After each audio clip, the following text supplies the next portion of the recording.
오늘 우리가 함께 살펴볼 예수님의 비유는 부자와 거지 나사로의 비유인데요. 보통은 이 비유를 이야기할 때 우리가 방금 읽었던 이 본문 말씀이잖아요. 19절부터 31절까지의 말씀만을 가지고 이 비유를 해석하고는 합니다. 그런데 여러분이 누가복음 16장 이제 전체를 보시게 되면 지난주에 살펴봤던 불의한 청지기 비유의 다음에 이 부자와 거지 나사로의 비유가 곧바로 이어지지 않는 걸 볼 수 있습니다. 우리가 다 찾아서 읽진 않았지만 두 비유 사이에 뭐가 있습니까? 예수님의 짤막한 가르침이 샌드위치처럼 그 비유 사이에 껴 들어가 있습니다. 거기서 예수님은 불의한 청지기 비유를 들었던 바리새인들의 영적인 상태를 고발함과 동시에 이제 이어서 말씀하실 부자와 거지 나사로 비유에 담겨 있는 천국의 비밀을 미리 맛보여 주시게 되는데, 그렇게 하는 예수님은 그 중간에 끼어 있는 가르침을 통해서 불의한 청지기 비유와 부자와 거지 나사로의 비유를 하나로 묶으면서 더 풍성한 천국의 비밀을 우리에게 말해주고 있습니다. 그래서 그 내용을 잠깐 저희가 살펴볼 텐데요. 누가복음 16장 14절 함께 보시죠. 16장 14절 시작. 바리새인들은 돈을 좋아하는 자들이라 이 모든 것을 듣고 비웃거늘. 앞서 제자들과 함께 그 옆에 서서 불의한 청지기 비유를 들었던 바리새인들은 비웃었습니다. 근데 그들이 비웃었던 대상이 누구였을까요? 그 비유에 앞서 비유에 나오는 주인이었습니다. 그 이유는 지난 시간에 말씀드렸듯이 불의한 청지기 비유 속에 등장하는 주인의 비상식적인 태도와 반응 때문이었습니다. 일방적인 해고 통보에도 정신을 차리지 못하고 계속해서 주인에게 손해만 끼치는 이 불의한 청지기에 대하여 주인은 어떻게 반응을 합니까? 그를 꾸중하고 책망하기는커녕 그를 지혜롭다라고 칭찬을 합니다. 바리새인들은 비유 속 주인이 재정적인 손해에 너무나도 무관심한 모습과 또 불의한 청지기를 제대로 징계하지 않는 것을 조롱하면서 비웃은 것이었죠. 근데 여러분 생각은 어떻습니까? 불의한 청지기 비유 속에 나오는 주인에 대한 이런 바리새인들의 반응, 그 주인을 비웃고 조롱하는 것이 맞다고 생각하십니까? 틀리다고 생각하십니까? 맞죠? 세상의 상식으로 보면 바리새인들의 지적이 맞습니다. 이 세상에 금전적인 손해를 아까워하지 않는 사람은 없고요. 또 인과응보, 사필규정, 권선징악으로 표현되는 불의에 대한 징계는 세상 어디에서든지 통용되는 상식입니다. 그래서 불의한 청지기 비유가 대단히 난해하다라고 했습니다. 그냥 표면적으로만 봐서는 해석하기가 어렵습니다. 하지만 비유의 결론에서부터 출발하면 난해한 표현들 그 속에 숨어있는 진리를 우리가 얼마든지 알 수 있다고 했습니다. 그래서 여러분, 불의한 청지기 비유의 결론이 뭐였습니까?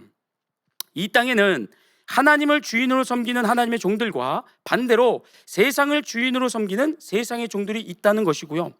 누구도 이 하나님과 세상을 겸하여 같이 섬길 수 없다고 했습니다. 하나님께 속하지 않은 세상의 종들은 자신의 이익을 위해서라면 불의한 청지기처럼 물불 가리지 않고 불법을 행한다고 했습니다.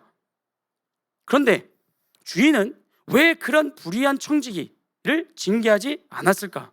왜 그가 계속 불법을 행하도록 방관하면서 오히려 그를 칭찬해 주었을까? 여러분, 그것은 로마서 6장 23절의 말씀처럼 죄의 삭은 뭡니까? 사망이기 때문입니다. 다시 말하면 불의한 청지기는요, 또 세상을 섬기는 종들은 하나님의 종이 아니기 때문에 영원한 사망으로 귀결되는 불법과 불의를 행하도록 하나님이 놔두신 거였습니다. 아니, 그것을 칭찬하면서 어떻게 한 겁니까? 더 부추긴 것이었습니다. 어차피 그들의 끝은 사망이기 때문에. 그러나 중요한 사실은 이런 천국의 비밀이, 비유 속에 담겨있는 천국의 비밀이 그 비유를 들었던 바리새인들에게는 허락되지 않았다는 거죠.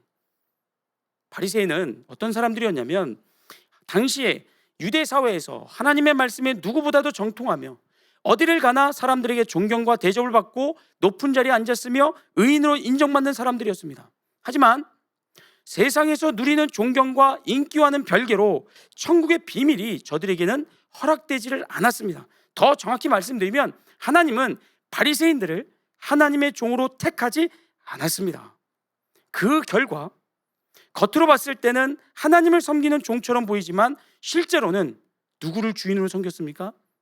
세상을 바리새인들이 주인으로 섬겼다는 거죠. 그런 바리새인들에게서 우리는 세 가지 특징을 찾아볼 수가 있습니다. 첫째는 뭐냐면 바리새인들이 하나님보다 돈을 더 사랑했다는 겁니다. 누가복음 16장 14절을 다시 보세요.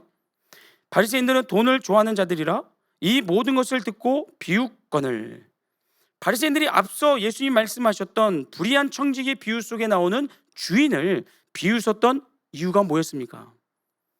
주인이 재정적인 손해에 전혀 무관심했기 때문입니다. 다시 말하면 바리새인들이 그토록 좋아하고 사랑하는 돈을 불의한 청지기에게 막 이리 뜯기고 저리 뜯기는 그런 주인을 보면서 어떤 비판의식을 가진 거예요. 나라면 저렇지 않는다는 거죠. 나라면 저렇게 바보같이 당하지 않아.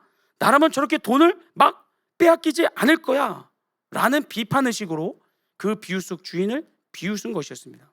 왜냐하면 돈을 하나님보다 더 사랑했기 때문이에요.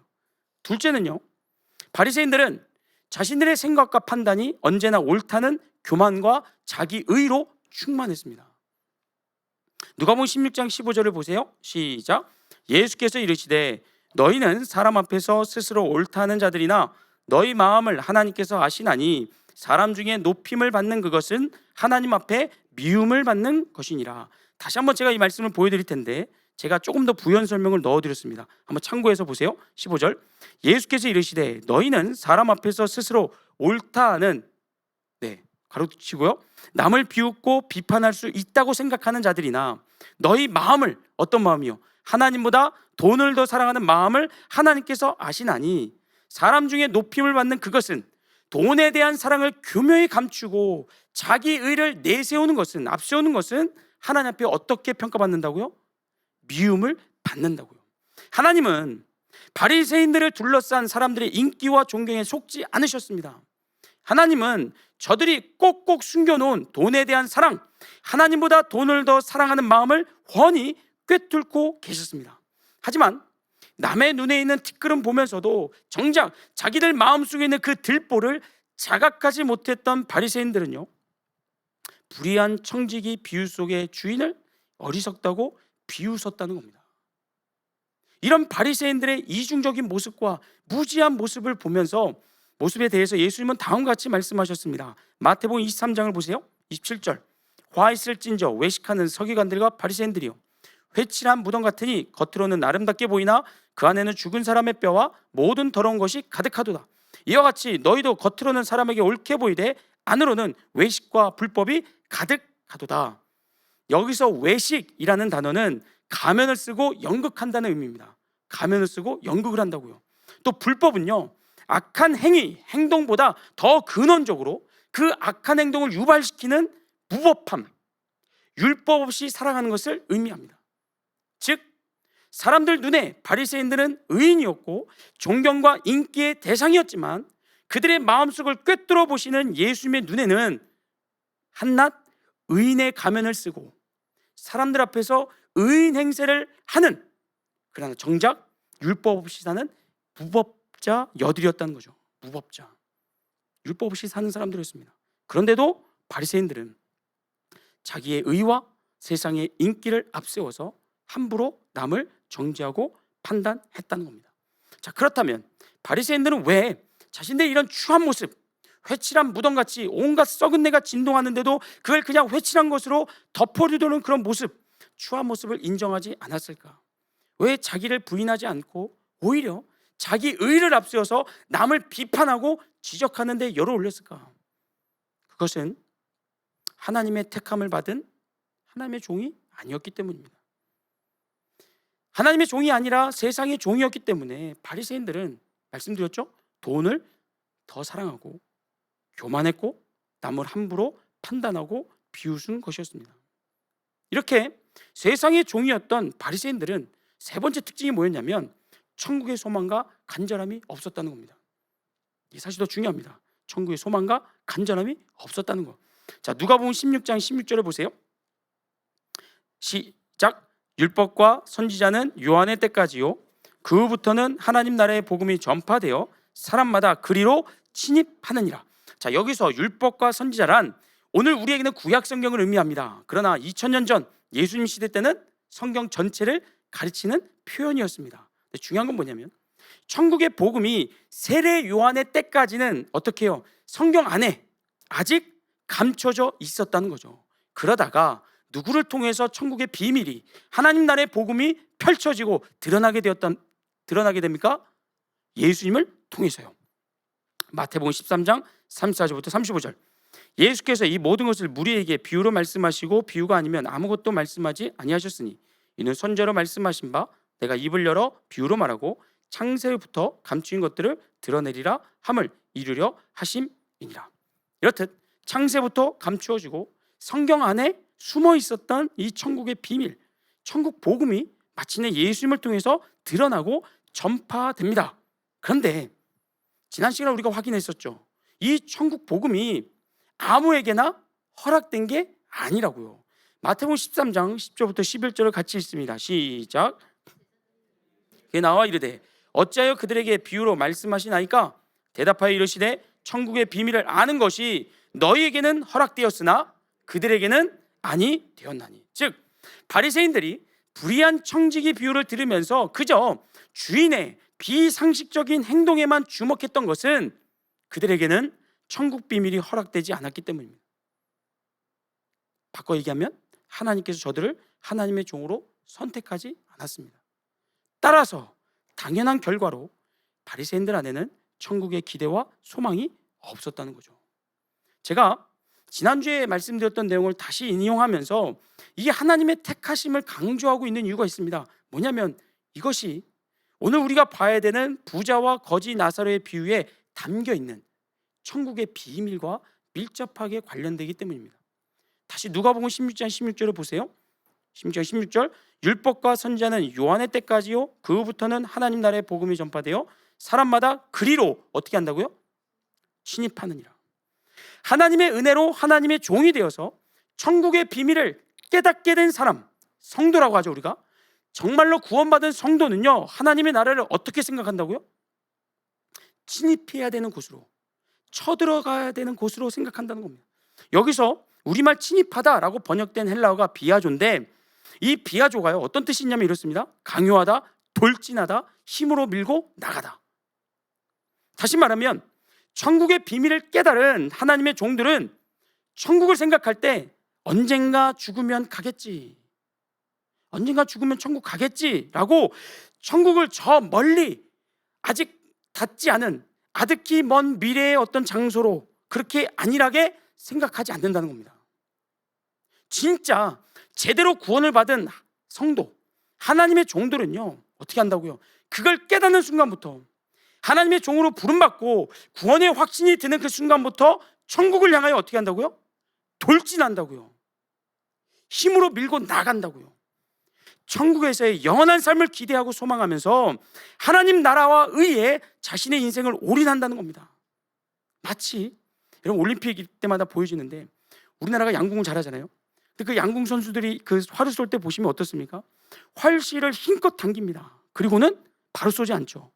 시선을 관역에 고정한 채 숨까지 참으면서 온 몸의 신경과 에너지를 손끝에 모으고 정신을 집중합니다. 그렇게 하나님의 종들은 천국을 어떻게 해요? 온 힘과 에너지와 모든 것을 다 동원해서 그 천국을 실체화하고 그 천국을 바라보고 그 천국을 향해서 돌진해 나간다는 겁니다. 그러면서 천국을 향한 기대와 소망을 날마다 새롭게 하죠.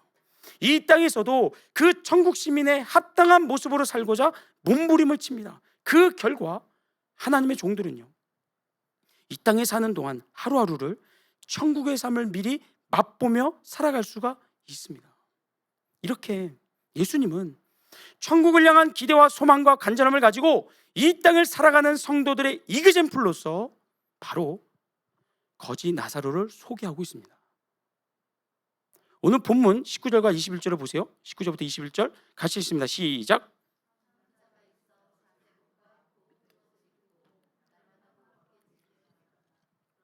나사로라 이름하는 한 거지가 헌데투성이로 그의 대문 앞에 벌어진 채 그 부자의 상에서 떨어지는 것으로 배불리려 하매 심지어 개들이 와서 그 헌데를 핥더라. 예수님께서 말씀하신 비유 속에서 한 부자와 거지 나사로가 지금 비교되면서 등장을 하고 있습니다. 부자는 날마다 좋은 옷을 입고 큰 집에서 호화로운 파티를 즐기며 누구나가 부러워하는 인생, 누구나가 한 번쯤 살아보고 싶은 인생을 살았던 반면에 거지 나사로는 그와 정반대였습니다. 언제부터인지는 우리가 정확히 모릅니다. 그런데 그는 부자의 집 앞에 버려졌습니다. 그를 돌봐주는 가족이나 친구 하나가 없었고요. 부자의 집에서 그저 버려지는 음식물 쓰레기로 줄임배를 채웠습니다. 뿐만 아니라 그의 온몸은 머리부터 발끝까지 각종 종기와 뾰루지로 뒤덮여 있었습니다. 몸에 힘이 하나도 없었어요. 더러운 개들이 와가지고 그의 몸을 핥고 있어도 그는 쫓아내지를 못했습니다. 이렇게 거지 나사로는 부자와는 감히 비교할 수도 없는 끔찍하고 처참한 모습을 하고 평생을요 외로움과 굶주림과 질병, 이 삼중고와 싸우면서 살아야만 했습니다. 그런데 여기서 우리가 주목할 것은 뭐냐면, 여러분, 이런 나사로의 삶은요 상상만 해도 몸서리치지 않습니까? 상상만 해도요. 그렇게 비참한 삶을 살았음에도 불구하고 정작 나사로의 입에서 단 한마디 원망이나 불평이 없었다는 겁니다. 자기를 이렇게 못난 모습으로 낳아준 부모를 저주하거나 자기를 내다버린 가족에게 복수를 꿈꾸거나 지척에 있으면서 단 한 번도 자신에게 따뜻한 밥상 한번 차려주지 않은 부자를 원망하지를 않았습니다. 뿐만 아니라 나사로는 그 비참한 삶 속에서 벗어나려고 몸부림치지도 않았습니다. 평생 비통함에 눈물과 한숨으로 살지를 않았습니다. 아마도 세상의 관점에서 이런 거짓 나사로를 본다면 여러분, 그건 살아도 산 게 아닌 겁니다. 사람들의 무관심과 무시 속에서 짐승만도 못한 삶, 그냥 죽은 사람과 진비 없는 그런 비참한 사람으로 취급을 받았을 겁니다. 그런데 죽음 이후에 부자와 나사로의 삶에 엄청난 반전이 일어납니다.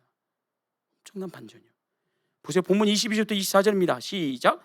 이에 그 거지가 죽어 천사들에게 받들려 아브라함의 품에 들어가고 부자도 죽어 장사되매 그가 음부에서 고통 중에 눈을 들어 멀리 아브라함과 그의 품에 있는 나사로를 보고 불러 이르되 아버지 아브라함이여, 나를 긍휼히 여기사 나사로를 보내어 그 손가락 끝에 물을 찍어 내 혀를 서늘하게 하소서. 내가 이 불꽃 가운데서 괴로워하나이다.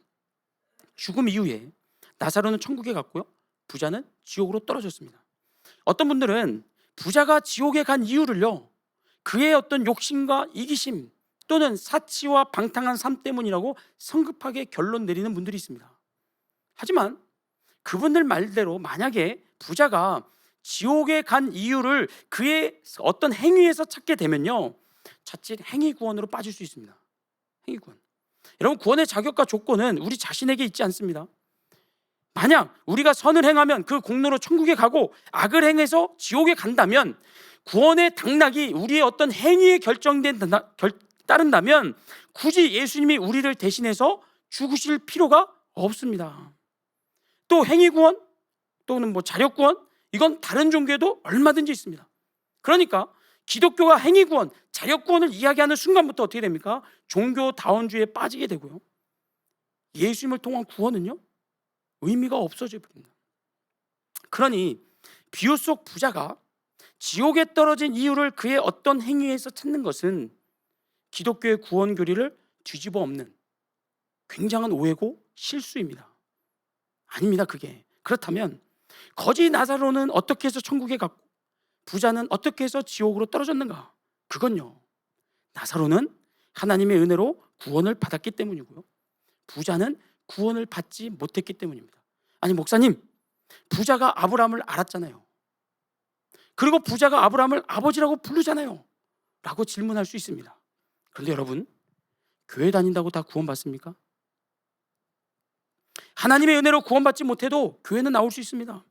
또 교회 나와서 예배 드리다 보면 예수님도 알게 되고요, 또 기도도 흉내내게 되고요, 헌금, 구제, 봉사 이런 거에 얼마든지 참여할 수 있습니다. 하지만 단순히 예수님을 안다고 구원받는 거 아닙니다.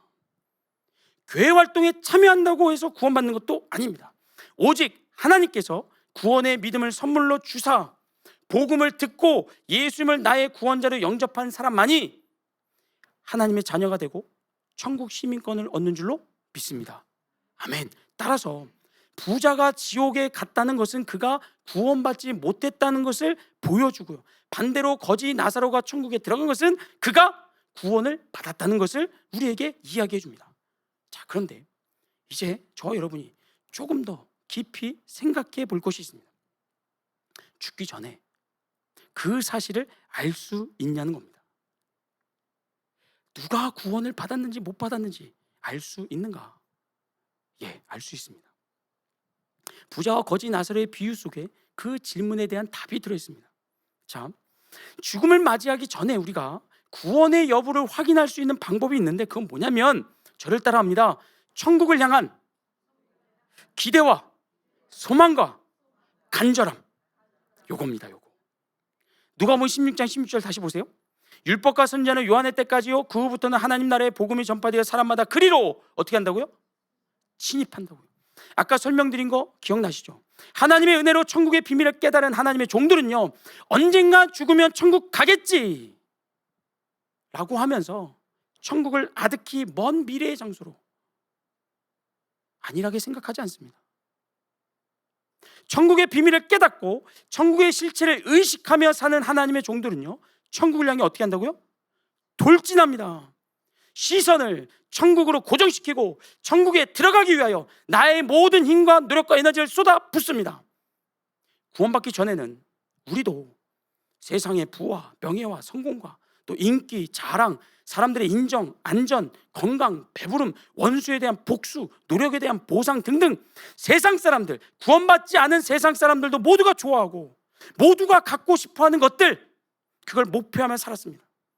그거 얻기 위해서 시간을 쓰고 젊음을 투자하고 스트레스를 견뎌가면서 밤낮 쉬지 않고 달려갔습니다. 하지만 구원을 받고 하나님의 종된 성도들은요, 과거에 소망했었던, 구원받기 전에 그렇게 가치 있게 여기고 그렇게 좋아하고 그렇게 추구했던 것들을 다 배설물로 여기고요, 오직 한 가지 목표와 가치에만 붙들립니다. 한 가지 목표, 한 가지 가치, 그게 뭡니까? 천국입니다. 천국. 그래서 천국을요, 저 먼 미래의 막연한 장소로 생각하지 않고요, 오늘 여기서 천국을 삽니다. 여기서. 왜냐하면 하루라도 더 그 천국의 삶을 맛보기 위해서요, 하루라도 더 빨리 천국을 경험하기 위해서 여기서부터 천국을 살아갑니다. 그래서 구원받은 성도들은요, 무엇을 먹을까, 무엇을 마실까, 무엇을 입을까 염려할 여유가 없습니다. 여유가. 잘 생각하세요. 세상의 것들을 무가치하게 여기고 천국을 향해서 전심으로 돌진하는 나를 보면서 세상 사람들이 비웃든지 조롱하든지 손가락질하든지 거기에 신경 쓸 겨를이 없습니다. 오늘에 일용할 양식이 많든지 적든지, 그게 따뜻한 음식이든 차갑게 식었든지 거기에 내 기분과 감정이 매이지를 않다는 겁니다. 여러분, 오해하지 마시기 바랍니다. 저는 지금 인생을 대충 살라고 말씀드린 게 아닙니다. 또는 당장 보따리 싸셔가지고 집을 떠나고 가족 버리고 세상 등지고 여러분 산속에 들어가서 꼭꼭 숨어가지고 직거하시라고 말씀드린 거 절대 아닙니다. 다만 정말로 제대로 구원을 받아 천국의 소망을 가졌다고 하는 성도들은요, 그렇지 않은 세상 사람들과는 인생의 목표와 가치가 전혀 다르다는 겁니다.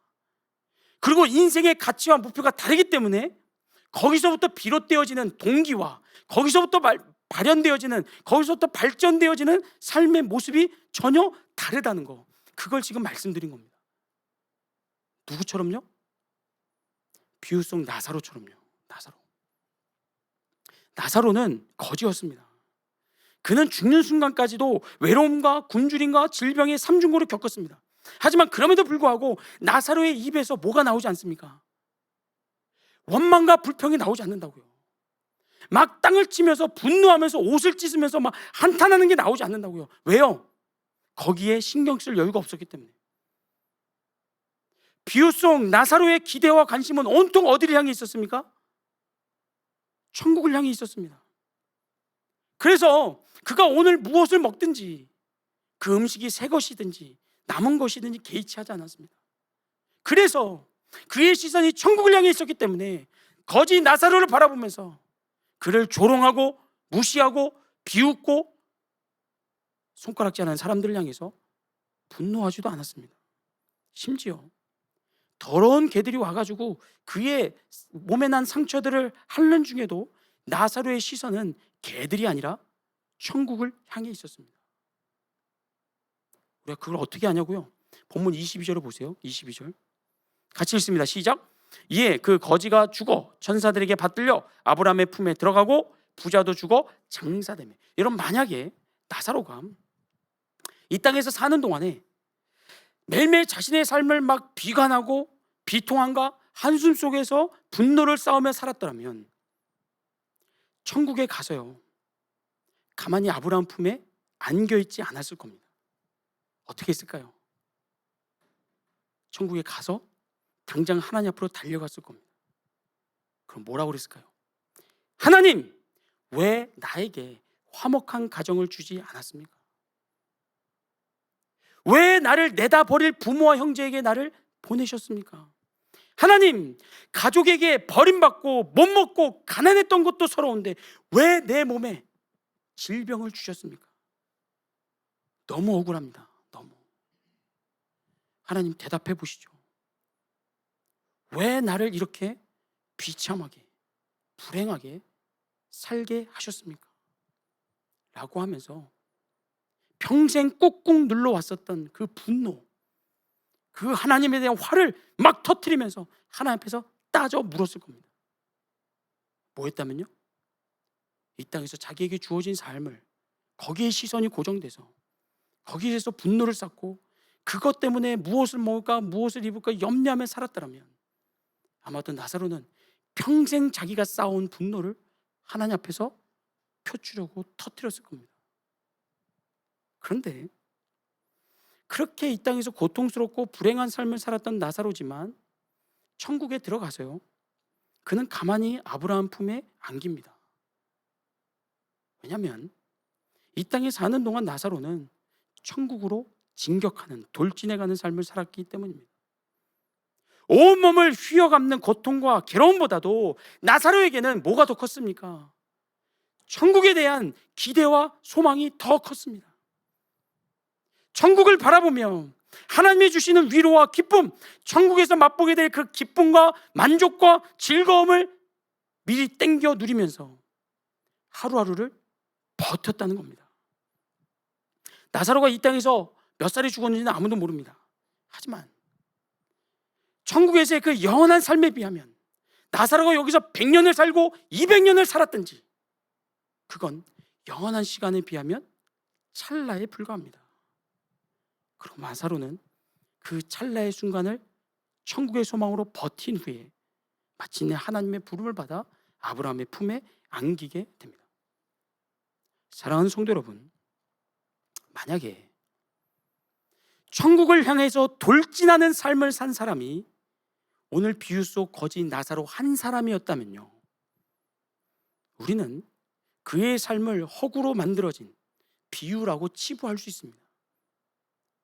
만약 이 땅에서 예수 믿는 성도들 중에 이렇게 자신의 삶, 지금 이 현재의 삶에 안주하지 않고 여기에 매여있지 않고 천국을 향하여 전심을 당해 돌진하고 진입하고 달려가는 사람이 나사로 한 사람뿐이었다면 우리는 그냥 그의 이야기를 허구라고, 비유, 그냥 소설이라고 그렇게 치부할 수 있습니다. 그러나 어떻습니까? 우리 믿음의 주요, 우리를 온전케 하시는 예수님께서도 나사로와 동일한 삶을 사셨습니다. 이 땅에서 예수님이 얼마나 많은 배신과 조롱과 비난과 비웃음을 당하셨습니까? 십자가 위에서 한때 자기를 그렇게 좋아하고 박수 쳐줬던 사람들의 죽이라고 하는 그 소리를 들어가면서 십자가의 모진 고통과 그 괴로움을 다 감내하셨습니다. 그리고 예수님뿐만 아니라 사도 바울 역시도요, 장차 우리에게 나타날 천국의 영광을 바라보면서 현재의 고난을 견뎠습니다. 예수님을 만나고 난 이후부터 평생 복음을 전하면서 사도 바울은 단 한순간도 편하게 산 적이 없습니다. 대접받으며 산 적도 없고요. 가는 곳마다 욕먹고 돌에 맞고 온갖 어려움을 다 견디며 살았습니다. 근데 여기서 끝나지 않죠. 이후로도 예수님의 말씀과 사도 바울을 통해서 기록된 하나님의 말씀에 힘과 위로를 얻었던 우리 수많은 믿음의 선배들이요, 우리보다 앞서 천국으로 돌진하는 삶을 살았습니다. 만약에 저 여러분이 구원을 받지 못했다면, 그래서 천국의 비밀을 우리가 알지 못했다면요, 아까 말씀드린 바리새인과 또 비유 속 부자처럼 여러분 천국에 관심을 두지 않고 하나님보다 돈을 더 사랑하고 사람들 앞에서 자기를 높이며 무엇을 마실까 먹을까 입을까를 그냥 매일같이 염려하며 살아도 괜찮습니다. 구원받지 않았다면요, 하나님 그거 신경 쓰지 않습니다. 오히려 우리가 불법을 행하는 것을 하나님 더 부추기실 겁니다. 잘한다 그래, 그렇게 죄의 삭은 사망이다. 그러나 저 여러분이 정말로 구원을 받았더라면 우리는 천국을 향해서 돌진해야 맞습니다. 믿으십니까?